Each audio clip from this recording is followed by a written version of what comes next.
Bonjour et merci de nous rejoindre pour les perspectives du marché d'aujourd'hui. Thomas va nous rejoindre, puis la salle des marchés, pour nous parler des dernières évolutions. Thomas ? Stripe est revenu dans l'espace des devises numériques en lançant un kit d'outils crypto d'API en s'associant séparément avec la bourse cryptographique FTX.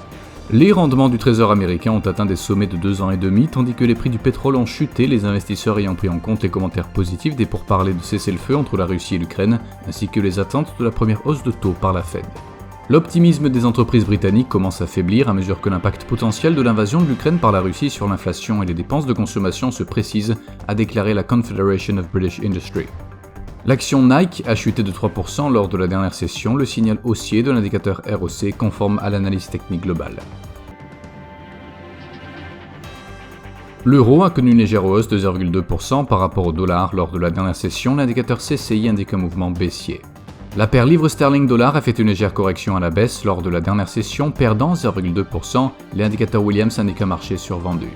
La paire dollar australien, dollar américain a plongé de 1,2% lors de la dernière session. Selon l'indicateur stochastique RSI, nous sommes dans un marché survendu. Les exportations du Japon seront publiées à 23h50 GMT, l'indice avancé Westpac en Australie à 23h30 GMT, la réunion Ecofin dans l'eurozone à 7h GMT.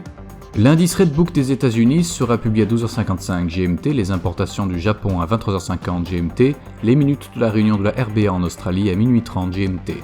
Nous espérons que vous avez apprécié nos perspectives du marché d'aujourd'hui.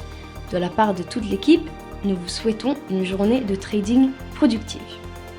N'oubliez pas de nous rejoindre la prochaine fois pour toutes nos analyses des derniers événements et nouvelles sur les marchés financiers.